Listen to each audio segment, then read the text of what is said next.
en la carta a los Filipenses, que es el estudio que venimos realizando, ¿cierto? Vamos a estar considerando hoy el segundo capítulo de esta carta. Vamos a ver los versículos 1 al 11. Recuerde que usted se pone en pie para leer las Escrituras por reverencia a la santa y bendita palabra del Señor y no por reverencia al predicador. Así que le pido que por favor lea junto conmigo. Dice la Escritura: ¿hay algún estímulo en pertenecer a Cristo? ¿Existe algún consuelo en su amor? ¿Tenemos en conjunto alguna comunión en el Espíritu? ¿Tienen ustedes un corazón tierno y compasivo?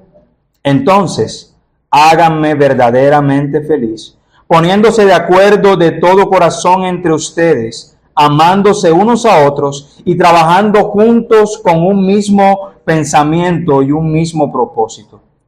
No sean egoístas, no traten de impresionar a nadie, sean humildes, es decir, considerando a los demás como mejores que ustedes. No se ocupen solo de sus propios intereses, sino también procuren interesarse en los demás. Tengan la misma actitud que tuvo Cristo Jesús. Aunque era Dios, no consideró que el ser igual a Dios fuera algo a lo cual aferrarse. En cambio, renunció a sus privilegios divinos, adoptó la humilde posición de un esclavo y nació como ser humano. Cuando apareció en forma de hombre, se humilló a sí mismo en obediencia a Dios y murió en una cruz como morían los criminales.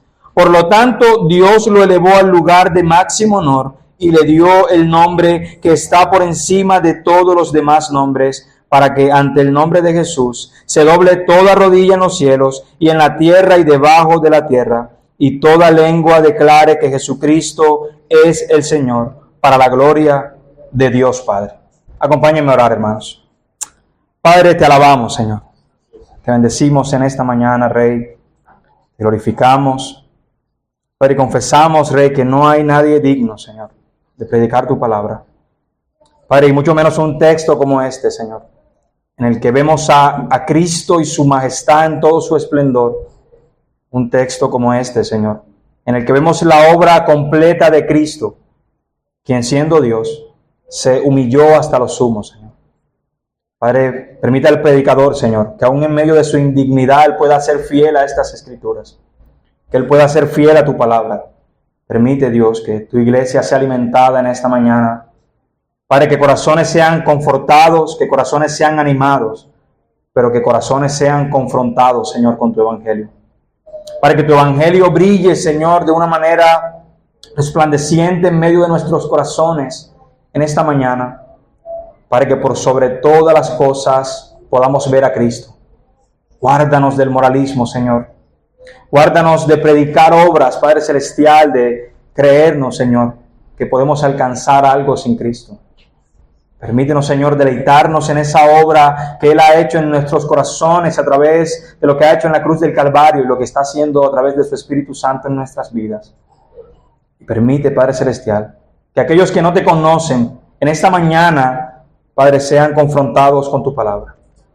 Para que al ellos ver a Cristo majestuoso, como hemos dicho que deseamos verlo, ellos puedan doblar sus rodillas delante de Él hoy. Que entonces sean guardados, Señor, de doblarlas en aquel día, cuando tú vendrás, Señor, como juez. Padre, te alabamos, Señor. Te damos toda la gloria y suplicamos, Rey, que uses al predicador a pesar de él mismo. Padre, confieso mi indignidad, confieso mis debilidades, Señor. Padre, confieso, bendito Dios, que yo no puedo, Señor, de ninguna manera y ninguno en este lugar, ni en ningún lugar de la tierra, puede llevar perfecta tu palabra a los corazones. Solamente tú puedes hacerlo por tu Espíritu Santo, y esa es mi oración. Que a pesar de mí mismo, Señor, que a pesar de mi pecado, tú te glorifiques y lleves tu palabra perfecta a los corazones, Padre, y confiamos en que harás la obra que tú has dicho que vas a hacer a través de ella, porque tu palabra es viva. En Cristo Jesús. Amén. Pueden sentarse, hermanos.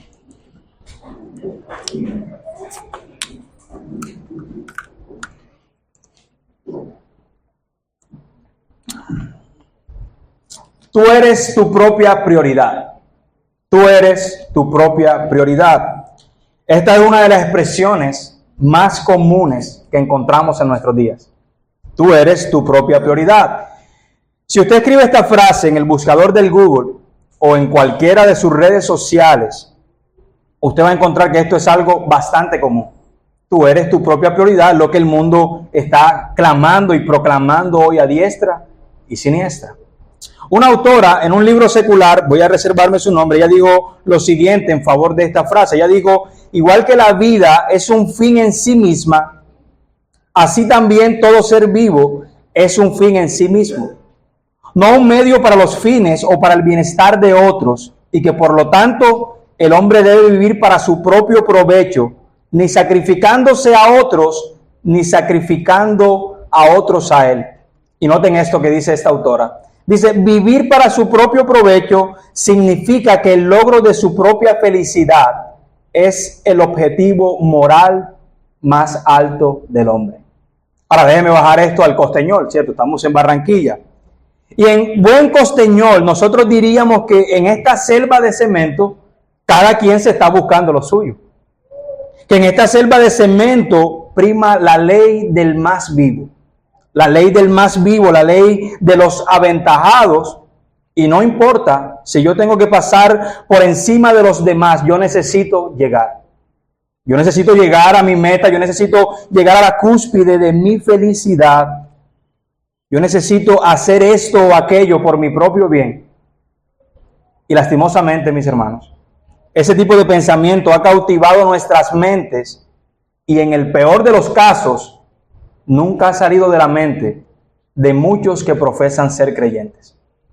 Ellos, como hemos dicho en buen costeñol, se están buscando lo suyo. Ellos están luchando por su propia felicidad, están buscando llegar a sus fines sin importar a quién tengan que pisotear.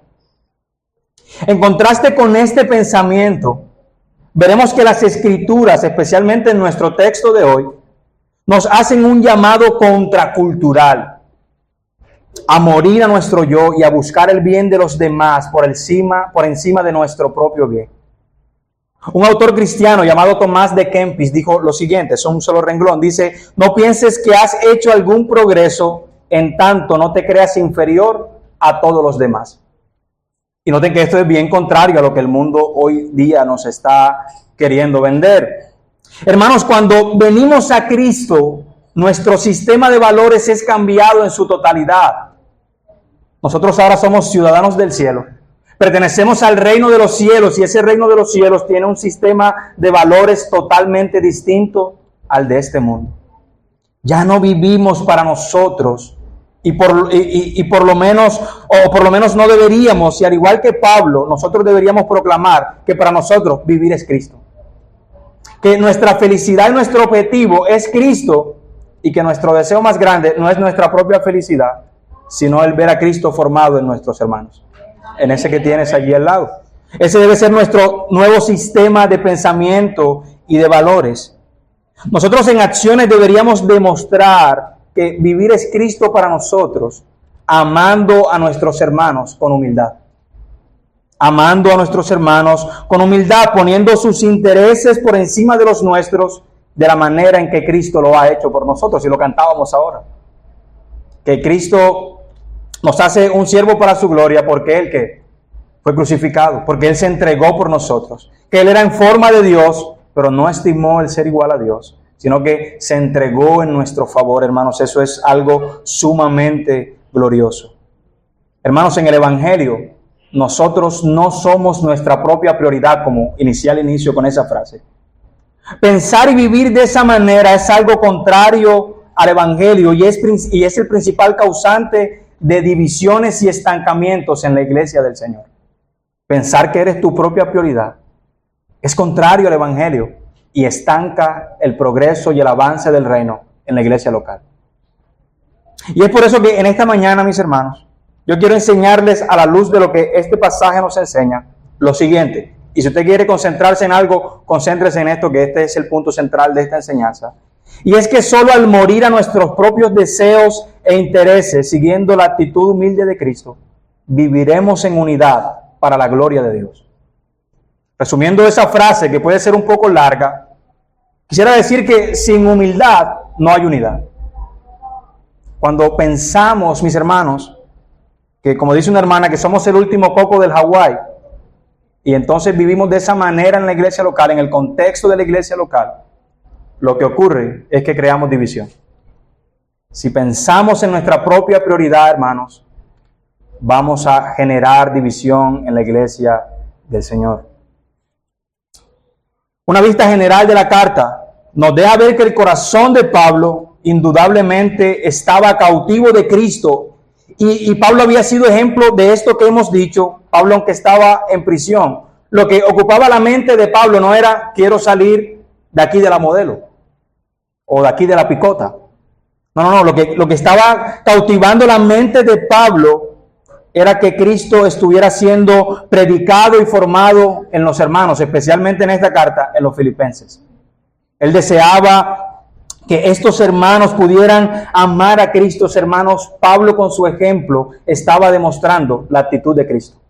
Pablo estaba demostrando que él tenía la mente de Cristo, como es el título de nuestro sermón en la mañana de hoy.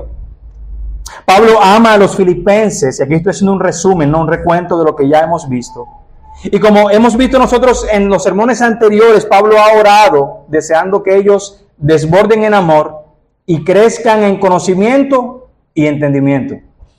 Así como también desea que ellos entiendan lo que realmente importa a fin de que lleven una vida pura e intachable hasta el día que Cristo vuelva. Pablo desea que ellos estén llenos del fruto de la salvación. En conclusión, que tengan la mente de Cristo. Que la mente de Cristo sea formada en cada uno de estos hermanos. Y asimismo les da un reporte de su encarcelamiento, que es bastante particular, como ya he mencionado. Pablo, en vez de estar sufriendo o estar airado por estar en la cárcel, él se regocija por el beneficio que sus encarcelamientos están, por los beneficios que su encarcelamiento está causando en el pueblo del Señor.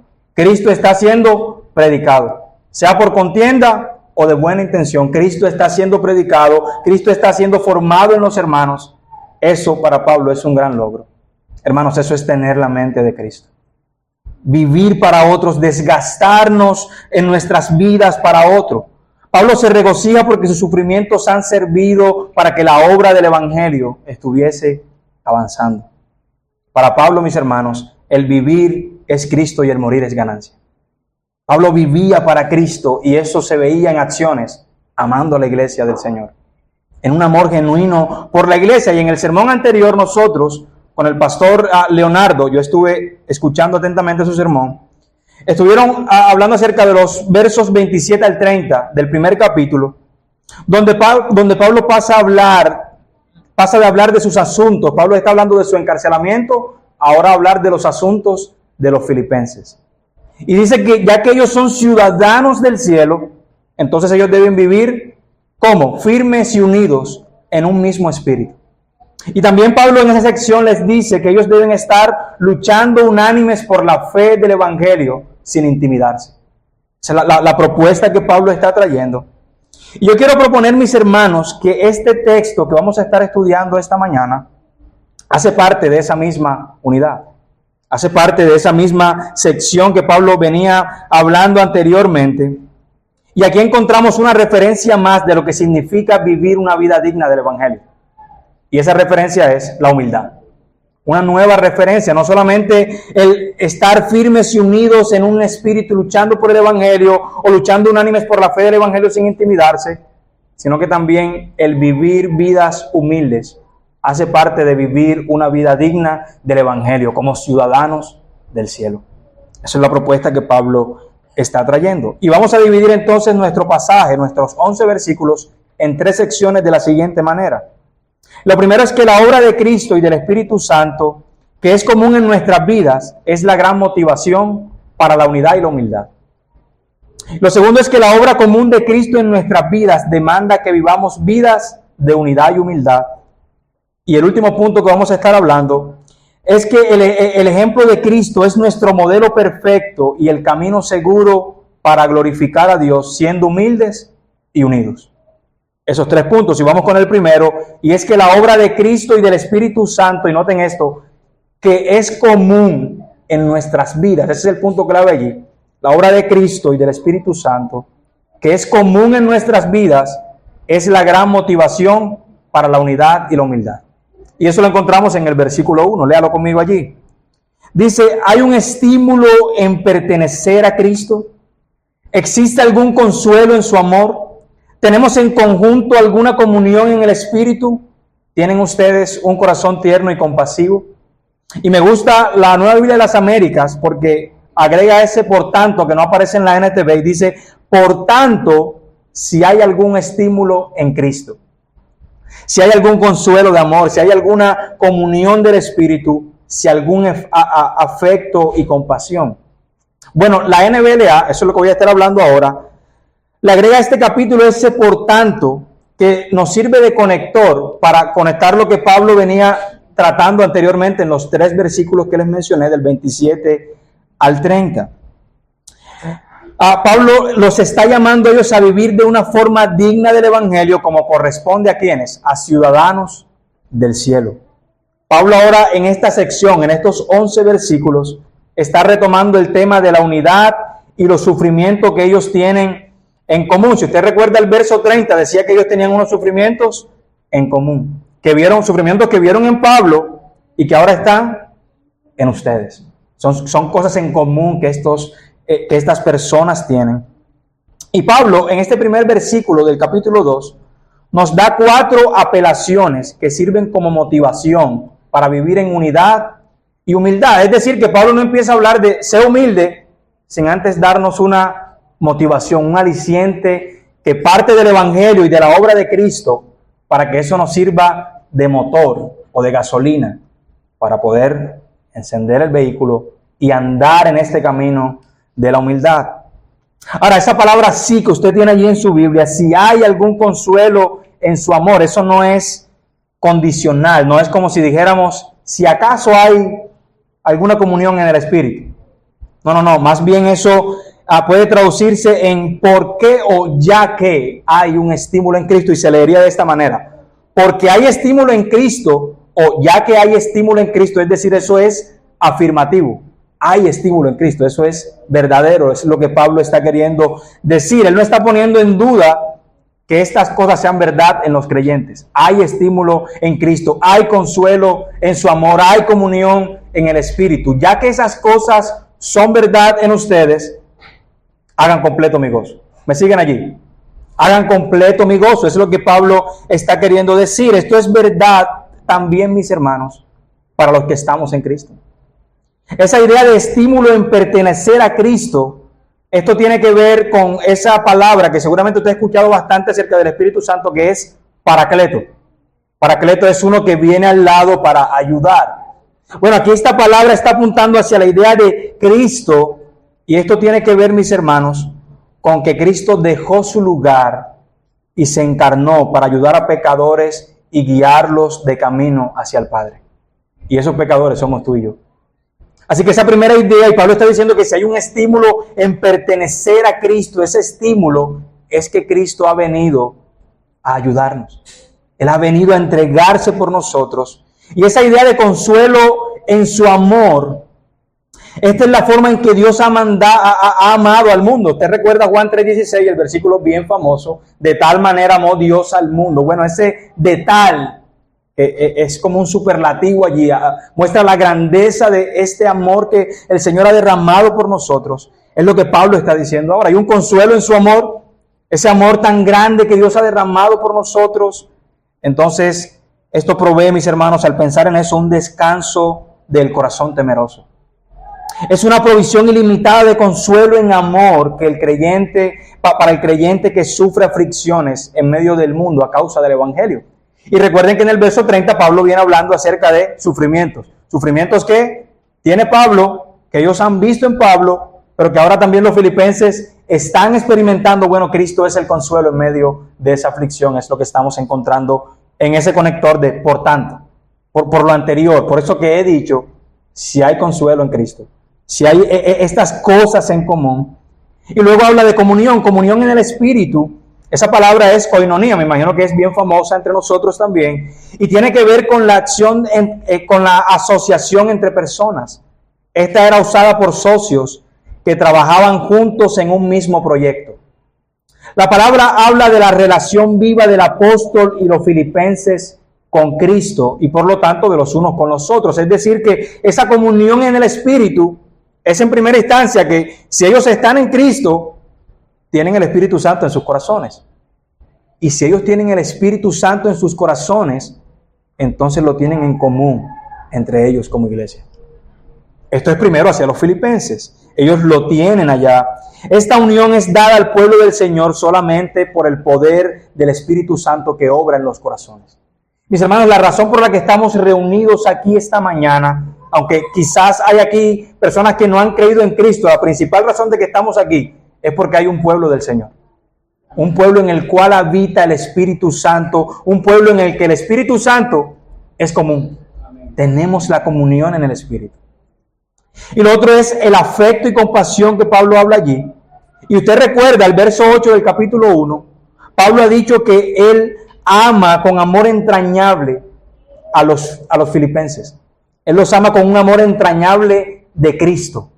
Y ahora Pablo apela que si ese afecto y compasión, si el afecto y la compasión de Dios han producido en ustedes los mismos sentimientos hacia mí que yo tengo por ustedes, es decir, si ustedes me aman con el amor entrañable de Cristo, entonces hagan completo mi gozo teniendo una misma actitud entre ustedes.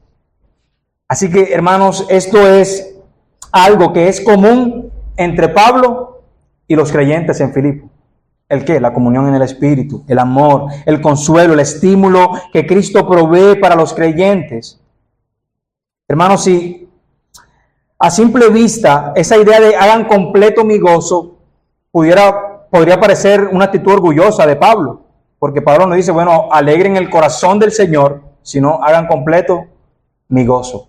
Pero por eso dije a simple vista, porque si nosotros hacemos un recuento de la carta, como el que hice ahorita hace un momento, encontraremos que la actitud de Pablo o el pensamiento de Pablo no ha sido otro, sino el de buscar el beneficio de los hermanos en Filipos. El interés de Pablo, como hemos mencionado, es ver a Cristo en ellos independientemente de su situación. Sea que Pablo salga de la cárcel o no, como él lo ha dicho en 1:18, su gozo será completo si ellos viven en unidad conforme a la obra que el Señor ha hecho en ellos y que ahora comparten en la fe en Cristo. Y el mismo apóstol Pablo, en la segunda carta a los Corintios, en el capítulo 1, versos 3 al 5, él dice lo siguiente: bendito sea el Dios y Padre de nuestro Señor Jesucristo, Padre de misericordias y Dios de toda consolación, el cual nos consuela en todas nuestras tribulaciones, para que nosotros podamos consolar a los que están en cualquier aflicción, dándoles el consuelo con que nosotros mismos somos consolados por Dios. Porque así como los sufrimientos de Cristo son nuestros en abundancia, así también abunda nuestro consuelo por medio de Cristo. Verso 30, recuerde, los sufrimientos de Pablo eran común en Pablo y los filipenses. Pero asimismo, mis hermanos, el consuelo de Cristo, el estímulo en Cristo y el amor eran común entre Pablo y los creyentes. Ahora déjenme hacerles algunas preguntas a ustedes en esta mañana. Y lo primero es, hermanos, ¿ustedes han visto a Cristo, han venido a Cristo en arrepentimiento y fe? ¿Alguno aquí ha creído en Cristo esta mañana? Usted puede allí levantar su mano. ¿Ha creído en Cristo usted esta mañana? Bueno, esos estímulos, ese consuelo de Cristo también es de ustedes. Es común entre ustedes aquí en Iglesia Fidelidad su palabra. Ahora déjame hacer una más. ¿Han sido ustedes, hermanos, consolados por el Señor en medio del dolor cuando otros los han abandonado? ¿Han recibido consuelo de Cristo ustedes en algún momento? Bueno, ese versículo 1 de esta sección también aplica para ustedes. Y una más, ¿has experimentado su amor en medio de los momentos de tristeza? ¿Has sentido que Cristo está allí a tu lado? ¿Has sentido que Cristo está allí a tu lado a través de la iglesia en los momentos de aflicción? Amén. Hermanos, tenemos en común que el Espíritu Santo mora en nosotros. Si has creído en Cristo, si perteneces a esta iglesia local, hermanos, esto es lo que debe entonces motivarnos a nosotros a vivir en unidad y humildad. Tener un Dios tan bondadoso que nos ha amado de tal manera debe llenar nuestros corazones de sumo gozo, hermanos. Pero también debe llenarlo de humildad. Porque el hecho de que necesitamos todas estas cosas solo dice que somos débiles pecadores que dependen de la misericordia y el consuelo del Señor. O haría una pregunta extra: ¿alguno aquí no necesita el consuelo y la misericordia del Señor? Seguro que no habrán manos levantadas, y yo espero que no. Porque, hermanos, todos nosotros somos débiles, necesitados de la gracia y del consuelo del Señor. Amén. Si algo tenemos en común, cada uno de los que estamos en este lugar, es que somos débiles. Y que si hemos creído en Cristo, entonces también tenemos en común esa obra de redención, mis hermanos. El hecho de tener una misma condición caída, un mismo Padre Celestial, un mismo Salvador, y ahora unos beneficios en común por la obra del Señor en nosotros, debe servir para nosotros como gran motivación para vivir en unidad y humildad entre nosotros. Ninguno ha llegado. No hemos llegado a la meta. Así que déjenme hablar un momento a ustedes, miembros de Fidelidad a su Palabra. Hermanos, regocíjense en esto. Regocíjense en esto, porque es solamente por la gracia del Señor que ustedes pueden ser partícipes de estas bondades en Cristo. Ninguno aquí nació premiado con el consuelo de Cristo.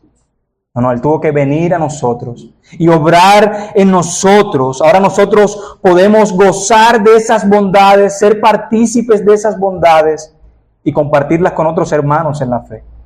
Así que en la medida que ustedes están haciendo coinonía entre ustedes, deben recordar que eso que están haciendo es gracias a la obra de Cristo en sus corazones.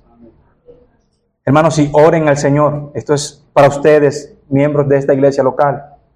Oren para que sus ojos sean iluminados y cada día puedan vivir a Cristo, puedan vivir a la luz de estas verdades. Oren para que estas verdades sean palpables entre ustedes, que puedan experimentar el consuelo en sus vidas y disfrutar de la comunión que tienen entre hermanos.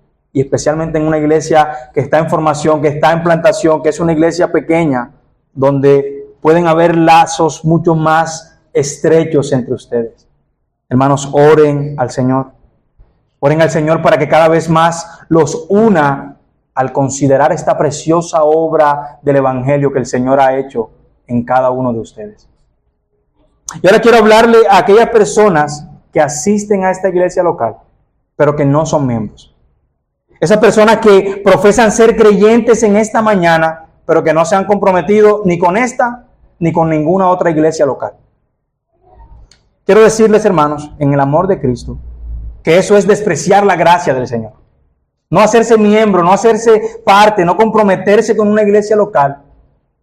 Eso es despreciar la gracia del Señor, la gracia que el Señor ha provisto en la comunión que hay entre los hermanos. Recuerden que estamos hablando de comunión, de cosas en común.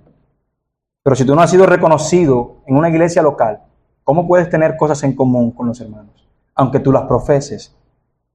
No puedes decirte en comunión si estás fuera del pacto de la membresía. Así que el llamado hoy es a que busques comprometerte, sea aquí o en otra iglesia local, pero no puedes permanecer en ese estado.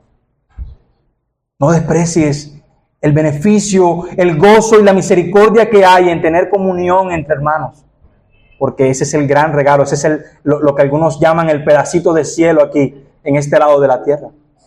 Esta es la embajada del cielo en este lugar.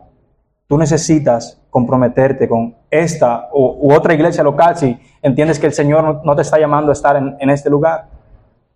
Pero también quiero hablarte a ti, amigo, que no has creído en Cristo esta mañana, con este versículo.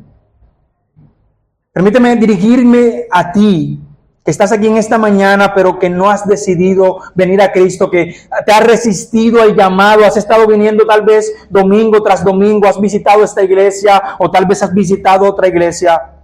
Amigo, tú necesitas correr a Cristo hoy. Necesitas correr a Cristo para recibir estos beneficios de la comunión con Él y con su iglesia. Lejos de su comunión y de la comunión de la iglesia, tú eres presa fácil del pecado y del juicio de Dios que se avecina. Porque si no estás en Cristo, estás fuera de Cristo. Si no estás en el cuerpo, estás fuera del cuerpo. No, este versículo 1, amado amigo, déjame decirlo con cuidado, no aplicaría para ti esta mañana. No aplica para ti si no has creído en Cristo. Pero el beneficio es que puede aplicar hoy, porque la oferta de salvación está abierta. Ven a Cristo en arrepentimiento y fe. No resistas el llamado del Señor. Arrepiéntete de tus pecados y ven a Cristo y gusta de este maravilloso privilegio de pertenecer a su cuerpo.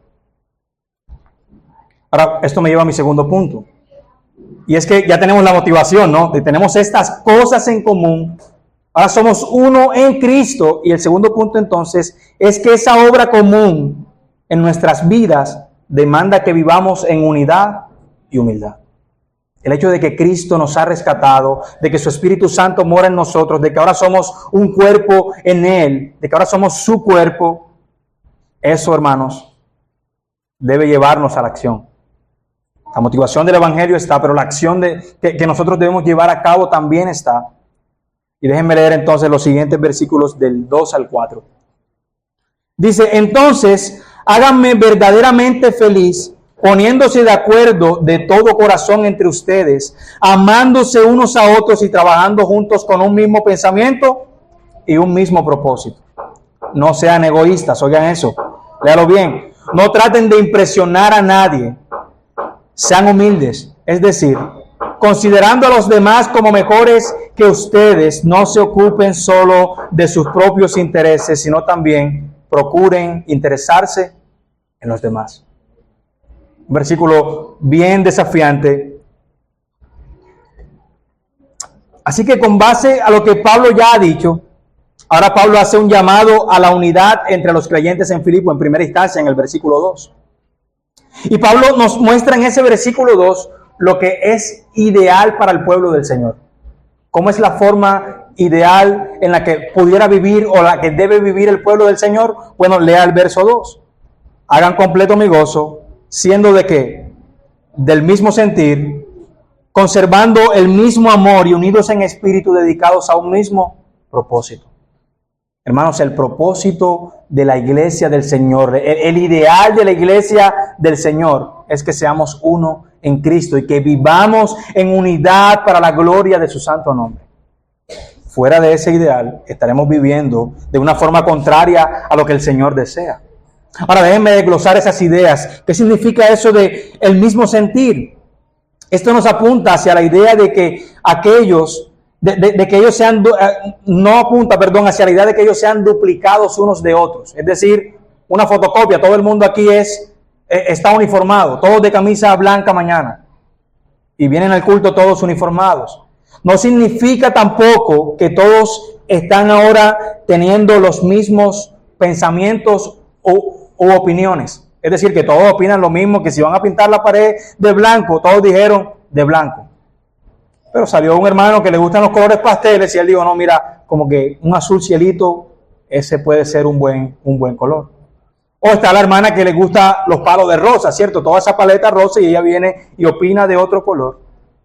El problema, hermanos, es cuando eso empieza a causar divisiones, porque mi opinión no fue considerada. Esto apunta hacia la idea más bien de que ellos pudieran estar apuntando hacia un mismo objetivo. Y eso significa, hermanos, tener la mente de Cristo.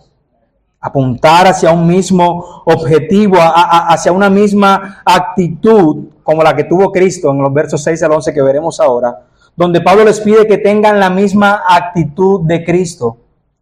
En torno al Evangelio y a su ciudadanía celestial, Pablo está ahora confrontando lo que parece ser un problema en el capítulo 4, verso 2, con las famosas Evodia y Síntique.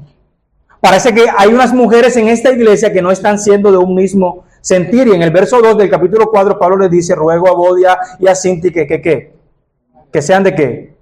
De un mismo parecer, seguramente aparece allá en su versión, o de un mismo sentir. Parece que ese cáncer está haciendo metástasis en la iglesia.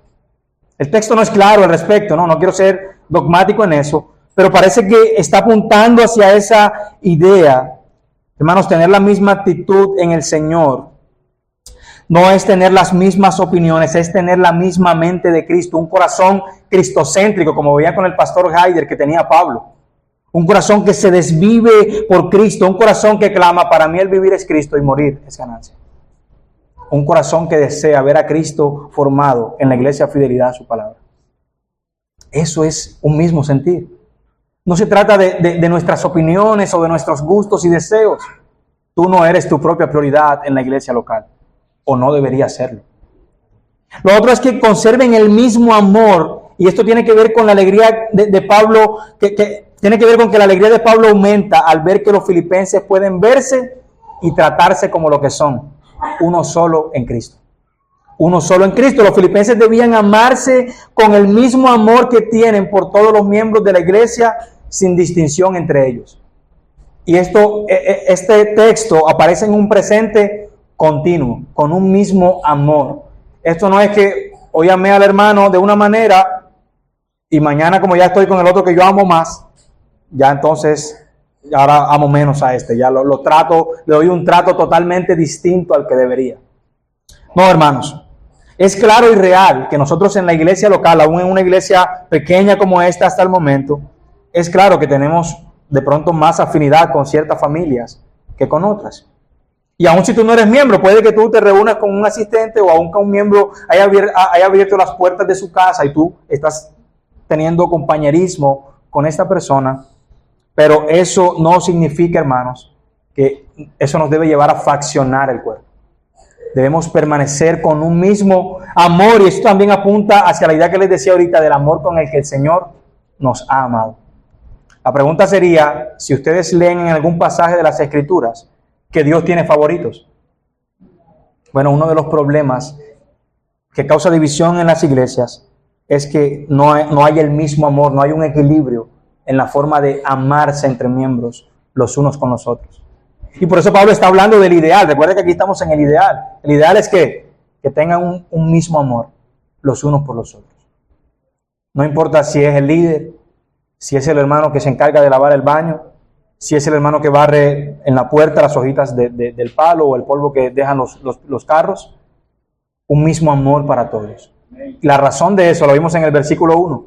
Tenemos todas estas cosas en común en Cristo. Y esto nos impulsa, hermanos, a poder perseverar en un mismo amor. Ahora, esa idea de unidos en espíritu, esto significa una sola alma o alma con alma. Es como un pensamiento que sale de dos personas, pero de una misma alma. Esto puede ilustrarse como una sinfonía. ¿Usted ha visto alguna vez una orquesta? Por lo menos usted ha visto una papayera de esas que salen por allí en los carnavales. Y entonces cuando cada músico empieza a tocar la nota que debería tocar en el momento que debería tocarla, sale una armonía tal vez melodiosa y agradable a los oídos. Bueno, lo que Pablo está queriendo decir aquí, inspirado por el Espíritu Santo, es que los creyentes deben tener un mismo propósito de vida, un mismo sentir, en cada uno cumplir su función para que la melodía del Evangelio pueda ser tocada. Hermanos, si alguno de ustedes se desvía en la interpretación de esta canción, ¿qué va a ocurrir? Se dañó la melodía. Se dañó la canción. No, yo quería hacer do, pero toda la nota, el acorde que venía era re. Y entonces, ¿qué pasó? Esto se desmoronó. Dice, no, tengan un mismo pensamiento. Sean uno solo en Cristo. Así que demanda Pablo para los creyentes que tengan un mismo propósito de vida. Y nuevamente, hermanos, al igual que Pablo, debemos tener un corazón cristocéntrico de querer ver a Cristo formado en nosotros. De querer que, siguiendo con esta analogía de la música, que la melodía del Evangelio sea interpretada no una vez, sino todos los días, en todo momento, en medio de esta iglesia local. Un mismo sentir. Ahora, dedicados a un mismo propósito, la iglesia local debe estar en la búsqueda común de la gloria de Dios. Que Cristo sea exaltado debe ser el objetivo principal del cuerpo de Cristo. Hermanos, pero quiero también sumarle a esto algo, y es la idea de que este pensamiento no es propio de Pablo. Esta idea de que se amen unos a otros, de que estén en unidad, es de Cristo. En su oración en Juan capítulo 17, leo algunos versículos para ustedes. El Señor dijo lo siguiente en la medida que oraba. Versos 22 como hasta el 24 más o menos. Dice, te pido que todos sean uno, así como tú y yo somos uno, es decir, como tú estás en mí, Padre, y yo estoy en ti, y que ellos estén en nosotros, para que el mundo crea que tú me enviaste. Les he dado la gloria que tú me diste, para que sean uno, como nosotros somos uno. Yo estoy en ellos y tú estás en mí, que gocen de unidad tan perfecta, que el mundo sepa que tú me enviaste y que las amas tanto como me amas a mí. Hermanos, la unidad de la iglesia, la unidad que se vive en humildad, es una que modela al mundo la gloria del Señor y la sabiduría que Él ha desplegado para la iglesia local. Si vivimos de una forma contraria a eso, entonces no estamos glorificando al Señor, porque no estamos exaltando su sabiduría. Estamos por el contrario diciendo, Dios no es sabio. Dios no es sabio porque Él nos unió aquí, pero aquí ninguno puede estar de acuerdo. Cada quien aquí se está buscando lo suyo. No es algo que es propio de las Escrituras. Y Pablo nos presenta unos obstáculos en los capítulos 3 al 4, versos 3 al 4, perdón. Y es lamentable, mis hermanos, que esta oración del Señor no ha tenido un cumplimiento final en muchas iglesias después de 2000 años. Después de 2000 años que el Señor ha orado que seamos uno en Cristo, muchas iglesias faccionadas, muchos corazones divididos en las iglesias locales por causa de que cada quien se está buscando lo suyo, por causa de que cada quien se cree su propia prioridad y entonces ponen su bien por encima del hermano, contrario a lo que Pablo nos está enseñando en estos pasajes.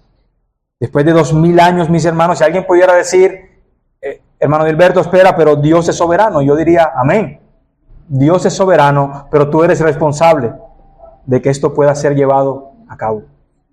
Porque Dios oró, que Jesucristo oró al Padre y Dios proveyó los recursos en el verso 1 que leímos. Él nos da consuelo, Él nos une a través del Espíritu Santo, estamos unidos en Cristo. ¿Qué más necesitamos, hermanos? Disponer nuestros corazones a vivir en humildad y a buscar el bien del hermano por encima de nuestro propio bien. Tener la mente de Cristo. Que Cristo sea formado, que Cristo sea predicado, que Cristo sea exaltado, hermanos, que podamos ser luz en medio del mundo a través de la forma como vivimos. Eso es lo que Pablo está diciendo. Y noten que todo esto parte ¿de dónde? De Cristo, del Evangelio. El Evangelio es el que nos impulsa a vivir vidas de esta manera. Y Pablo trae 4 puntos acá que nos ayudan a hacer contrastes. Primero trae 2 negativos. El primero es no ser egoístas de los negativos. Y el segundo, en el verso 4, parte A, es que no se ocupen de sus propios intereses. Pero luego da una contraparte de esto y es que sean humildes, es decir, considerando a los demás como mejores que a ustedes. Y luego habla en el verso 4, parte B, sino también procuren los intereses de ¿quiénes? De los demás, no los de nosotros, el bien de los otros, de los demás. Así que las 2 primeras negativas nos muestran lo que no deberíamos ser como iglesia. Ya dijimos que lo ideal es que vivamos en unidad, siguiendo en un mismo amor, unidos en un mismo propósito. Eso fue lo que dijimos en el verso 2, ¿cierto? Pero ahora viene lo que no debería ser la iglesia. Hermanos, la iglesia no debe caracterizarse por el egoísmo.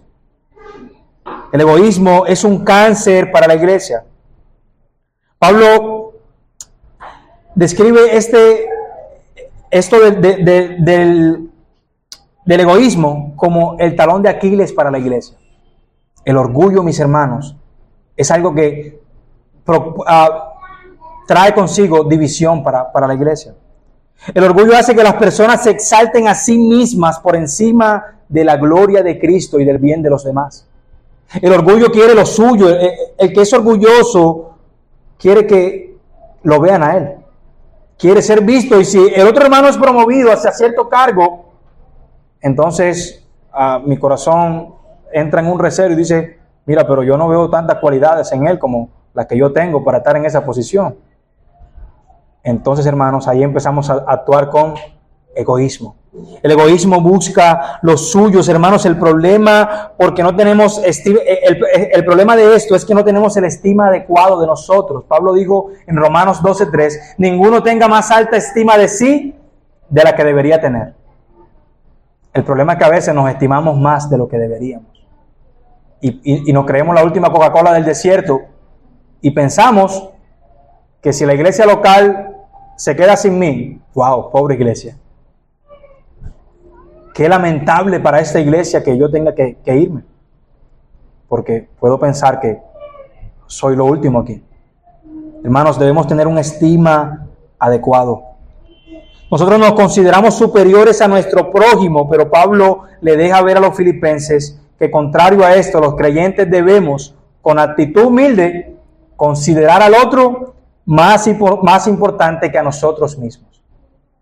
Hermanos, lo que esto no significa es que ahora usted va a tener una falsa humildad con su hermano, y si de pronto usted ve que él no tiene un don para estar acá en la alabanza, usted le dice, yo creo que tú eres bueno ahí en la alabanza.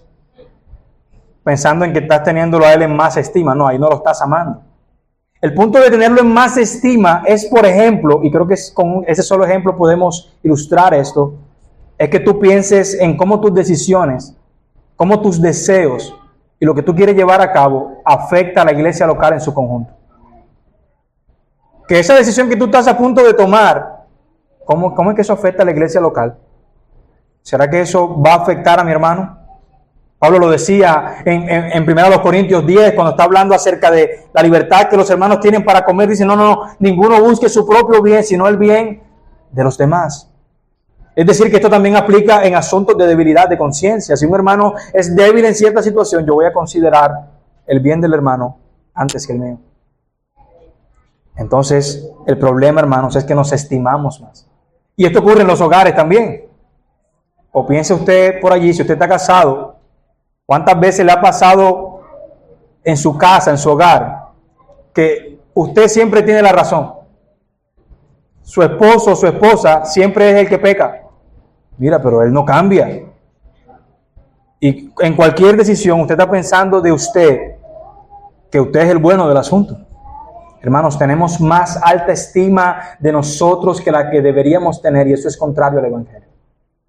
Debemos considerar el bien de los demás. Tal como lo vimos en la introducción, hermanos, esto no se trata de nosotros. Debemos cuidarnos de creernos algo que no somos y reconocer que si somos algo es porque el Señor de la iglesia nos lo ha permitido. Si tú eres algo o haces algo en esta iglesia local, hermano, es porque el Señor lo ha permitido de esa manera. Él te ha dado la gracia, Él te ha dado los dones, Él te ha dado los recursos. Entonces vive para su gloria, con los recursos prestados que tienes del Señor. La palabra humildad, hermanos, era vista como algo bajo, como un sinónimo de bajeza en el mundo grecorromano. Era algo humillante para ellos. De hecho, algunos consideran que esa palabra humildad, el primero que la escribió y que la creó fue Pablo en este versículo. Humildes. Y eso no es algo totalmente verificado, pero lo cierto es que para ellos eso era algo totalmente bajo. Hablar de que alguien era humilde era hablar de alguien que no está a la altura de la sociedad. Y ellos hablaban de algo que era la carrera de honores. Recuerden que el pastor Leo les enseñaba que a Filipos era una ciudad compuesta por militares, ¿cierto? Por veteranos de guerra que estaban asentados allí. Y ellos hablaban de carreras de honores, y esto consistía en que cada quien estaba buscando su estatus social, su estatus político, honores y ascensos. Ellos querían siempre estar en ascensos y cada quien estaba en búsqueda de lo suyo. Y por eso Pablo está diciendo, no busquen su propio bien, busquen el bien de los demás. Esto es algo contracultural para los filipenses y es algo contracultural para ti y para mí esta mañana. Es un pensamiento revolucionario, es contrario al mundo, porque en vez de nosotros correr una carrera de honores, Pablo está diciendo, corran una carrera de deshonores. Humíllense. Humíllense para que otros crezcan. Menguar para que Cristo crezca en medio del cuerpo local, hermanos, eso es algo glorioso. Porque Cristo se humilló, pero luego fue exaltado hasta lo sumo. Y eso es algo sumamente glorioso. Así que, hermanos, esto es algo que nosotros debemos considerar. La humildad es considerar a los demás en más alta estima que nosotros. La humildad, ha dicho alguien, es ir delante de Dios y contemplar quién es Dios y quién soy yo. El problema es que a veces creemos que somos Dios. Pero no somos Dios. Somos criaturas y, como decíamos, tenemos en común la debilidad. Y el hecho de que el Señor tiene que estar consolándonos constantemente y proveyéndonos de su misericordia. Hermanos, que el Señor nos ayude. Debemos tener cuidado porque el egoísmo que mora en nosotros entiende que lo merece todo por encima de los demás. El egoísmo y la vanagloria son los principales motores de la envidia y la división en la iglesia. Cuidado, amados hermanos. Vivamos de una manera humildes, sirviendo de manera desinteresada. Morir a nuestros derechos es algo prioritario para la unidad de la iglesia. Hermanos, si tuviste, mira, si Evodia y Sintique se hubiesen puesto de acuerdo, si alguna de las dos hubiese cedido en cuanto a sus derechos, no estarían en el problema que estaban atravesando en ese momento. Sería distinto para ellos. El problema es que me está afectando mis derechos. Me está afectando mis derechos y no sabemos cuál es el problema que había entre estas dos mujeres, pero ninguna de las dos quería ceder a sus derechos, sino no, que tengan un mismo sentir entre ellos. Cuando hay desacuerdos en la iglesia local, y los va a haber, lo que pensamos es, yo quiero que Cristo sea formado en mi hermano. Y el hermano va a pensar, yo quiero que Cristo sea formado también en mi hermano. ¿Y qué va a pasar? Unidad. Hermano, mira, yo no estoy de acuerdo con lo que tú estás diciendo, pero vamos a caminar juntos por el bien del evangelio. Vamos a ir en progreso en eso. Y eso ocurre también en nuestros hogares. En estos días mi esposa trajo algo a la mesa. Digo, esposo, creo que está ocurriendo esto. Le dije, esposa, yo no estoy de acuerdo con lo que estás diciendo, pero yo voy a revisar qué es eso que tú estás diciendo. Hermanos, tener una actitud humilde es algo fundamental. Han habido otros momentos no tan victoriosos como ese, en los que no he estado de acuerdo y me he resistido y la casa ha sido un caos por varios días. Hasta que alguno de los dos cede y dice, mira, perdóname, porque yo sé que eso que estábamos haciendo no estaba bien. Y entonces nos ponemos en unidad nuevamente. Hermanos, en la iglesia, en el hogar, en el trabajo, pero especialmente con lo que concierne al cuerpo de Cristo, seamos uno en Cristo. Eso es algo fundamental. Y déjenme avanzar para ir cerrando. Un autor dijo acerca de esto, que la clave para este pasaje, para el verso 4, es la palabra otros, el bien de otros. Fue la fe cristiana que hizo esa palabra importante, dice este autor, en cualquier idioma. Otros, no nosotros mismos, sino los otros. Amados, ese es el pensar de Cristo. Él se humilló por ti y por mí. Él no estimó el ser igual a Dios. Él estaba en su gloria y podía permanecer en su gloria eternamente porque Él es Dios. Sin embargo, se humilló hasta lo sumo y murió por ti y por mí, para que hoy tuviéramos libertad. Hermanos, esto es algo sumamente importante de considerar. Hay una historia de un predicador llamado Juan Wesley. Y Juan Wesley, se cuenta que él iba a pasar por un puente donde solamente podía pasar una sola persona. Y del otro extremo venía un predicador liberal a pasar también por allí. Y cuando vio a Wesley le dijo, yo nunca le cedo el paso a un necio. Y Wesley le dijo, sonriendo, yo sí te voy a ceder el paso. Hermanos, así ocurre en nuestras vidas, en nuestras iglesias locales. Parece que a veces estamos en un puente donde solamente uno solo puede pasar. Cede a tus derechos. Muere a ti mismo en ese instante y permite que Cristo entonces crezca en el hermano en ese momento de la vida de la iglesia. Es algo sumamente importante. Es algo sumamente importante. Hermanos, huyamos del egoísmo. Huye del egoísmo y la vanagloria que lleva a la destrucción tuya y de la iglesia. Sirve a la iglesia con humildad, entendiendo, hermano, que tú has sido rescatado y comprado a precio de sangre, al igual que los otros hermanos que están aquí en la comunidad. Ninguno ha llegado a la meta. Ninguno ha llegado a la meta. Ahora, para avanzar e ir cerrando, encontramos entonces los versos 6 al 11. Y yo sé que usted seguramente está esperando que allí empecemos a hablar de cristología y todas estas cosas. Y sí, es un pasaje sumamente glorioso. Ahí tenemos el ejemplo supremo de Cristo. Pero lo que quiero considerar en ese pasaje es cómo ese ejemplo de Cristo funciona en lo que Pablo está diciendo en estos primeros 4 versículos. ¿Cómo podemos nosotros vivir vidas de humildad, libres de egoísmo y vanagloria? ¿Hay algún recurso, hermanos, que el Señor ha provisto aparte de los incentivos vistos en el verso 1? Bueno, el ejemplo de Cristo es ese elemento cúspide que nos provee lo necesario para vivir en unidad y en humildad. El ejemplo de Cristo es eso. Este es un pasaje que algunos teólogos argumentan que es un himno incluido por Pablo aquí. Pero lo que queremos ver, como les dije, es cómo funciona este texto en lo que Pablo está diciendo.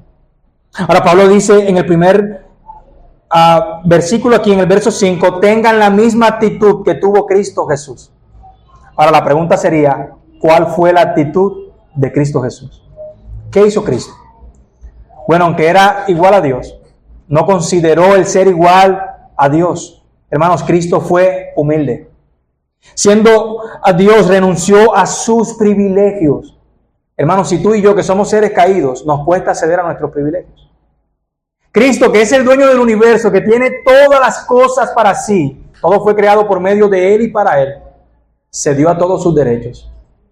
Como tú y yo, que estamos en bancarrota espiritual, necesitados de la gracia del Señor, no vamos a ceder a nuestros derechos. El Señor ha obrado en nuestro favor, hermanos.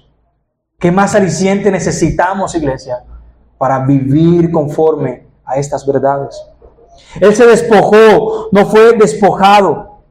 Hermanos, nadie, dijo alguien, nadie nunca ha descendido ni descenderá de un lugar tan alto como del que descendió Cristo, porque Él es Dios. Y nadie nunca llegó tan bajo, se humilló tan bajo como Cristo. Él descendió desde los cielos y bajó hasta lo más profundo. Murió como un criminal por nosotros. Hermanos, eso es el gran estándar para nosotros. Cristo también se hizo siervo. Él dijo, yo no he venido a este mundo a ser servido, sino a ¿qué? A servir. Y tú y yo queremos ser servidos. ¿Será que hoy no me pongo media para que el hermano me lave los pies hoy? Quiero que me laven los pies. Yo no quiero lavar pies. Quiero que me sirvan, ¿cierto? Y dentro de eso, una forma de identificarlo es, por ejemplo, si tú eres un comensal en la iglesia. Un comensal es alguien que va a un restaurante a comer. Y entonces de pronto puede que tú vengas a esta iglesia simplemente a recibir el menú del día. No. Cristo vino a servir. Y Pablo está diciendo, tengan la mente de Cristo. Ese sentir de Cristo que Pablo está proponiendo acá, hermanos, no es algo exterior, no es una imitación de acciones, sino algo de la mente y el corazón. Son las emociones, son los sentimientos, es el objetivo de nuestras vidas, el ser como Cristo. Y Pablo lo entendió. Cuando vean el capítulo 3, usted se va a dar cuenta que Pablo entendió, tuvo que pasar por un proceso para él poder llegar a decir, vivir es Cristo y morir es ganancia. ¿De qué manera? Bueno, hermanos, Pablo dice en el capítulo 3 que él es judío de judíos, circuncidado al 8º día, fariseo de fariseos. Este hombre pertenecía al Sanedrín. Pero ¿qué dice Pablo en el capítulo 3? Que ahora ha encontrado un gran tesoro. Él ahora ha encontrado el gran valor en Cristo y entonces estima todas las cosas por basura. Hermanos, el día que tú y yo lleguemos a ese entendimiento de que las cosas de este mundo no tienen ningún valor cuando se comparan con Cristo Jesús, entonces vamos a ceder a los supuestos derechos que tú y yo tenemos.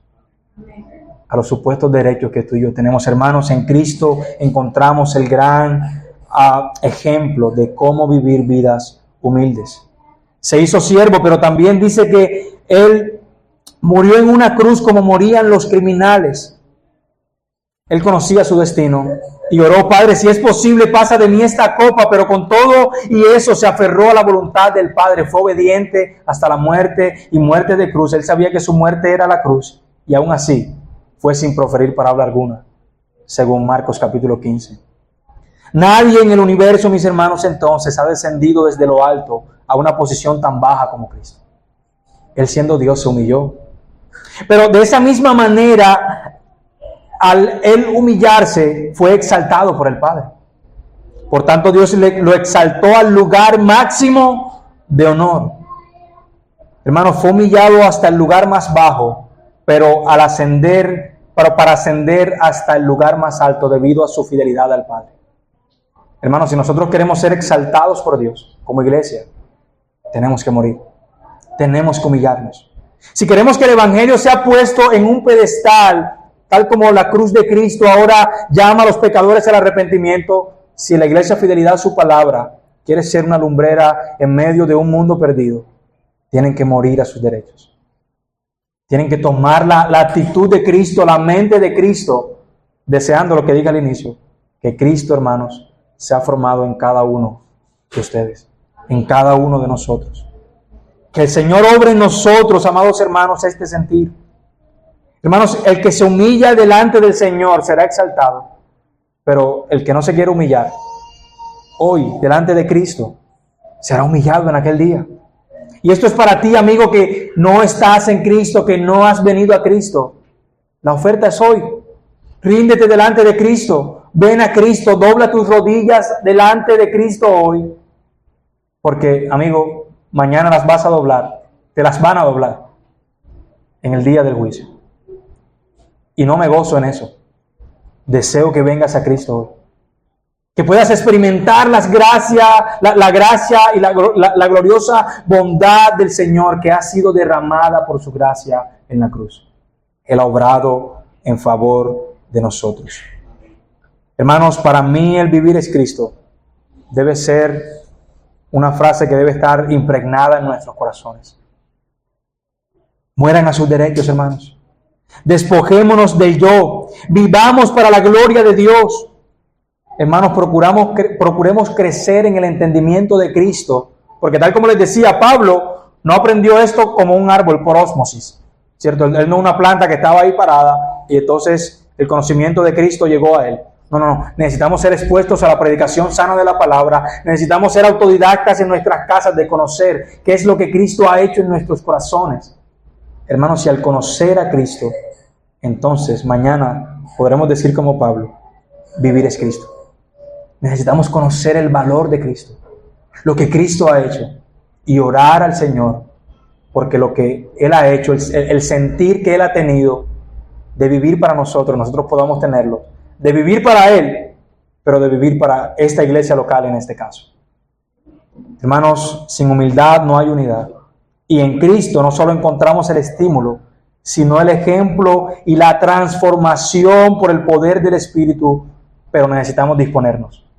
No pienses que sin disponerte esto va a ocurrir. No. Tienes que rendirte delante del Señor. Morir a tus deseos y vivir para la gloria del Señor. Noten cómo termina ese versículo y con eso ya cierro. Y es que renunció a sus privilegios divinos, adoptó la posición de un esclavo. Perdónenme, acá. Dice el verso 10, para que ante el nombre de Jesús se doble toda rodillas en los cielos y en la tierra y debajo de la tierra, y toda lengua confiese que Jesucristo es el Señor, para la gloria del Padre. Dios lo exaltó. La obra que Dios hizo a través de Cristo fue para su gloria. Y la obra que el Señor está haciendo en la iglesia fidelidad a su palabra es para su gloria. Así que, amigos, vengan a Cristo. Vengan a Cristo, hermanos de fidelidad a su palabra, mueran a sus deseos y vivan para la gloria de Dios. Porque tener la mente de Cristo es lo que nosotros estamos llamados a hacer. Solo al morir a nuestros propios deseos e intereses, siguiendo la actitud de Cristo, viviremos en unidad para la gloria de Dios. Amén. Oremos al Señor, hermanos. Padre, te alabamos, Señor. Te alabamos, te bendecimos. Te damos alabanza y exaltación, buen Dios. Padre, porque tú eres grande y maravilloso. Padre, damos gracias porque nos has dado tantas cosas en común en Cristo. Nos has permitido, Señor, ahora vivir para tu gloria. Nos has permitido ahora, Señor, experimentar el consuelo y la gracia y el privilegio de ser uno en Cristo. Padre, nosotros oramos porque la oración que Cristo hizo en Juan 17 sea verdad para esta iglesia local.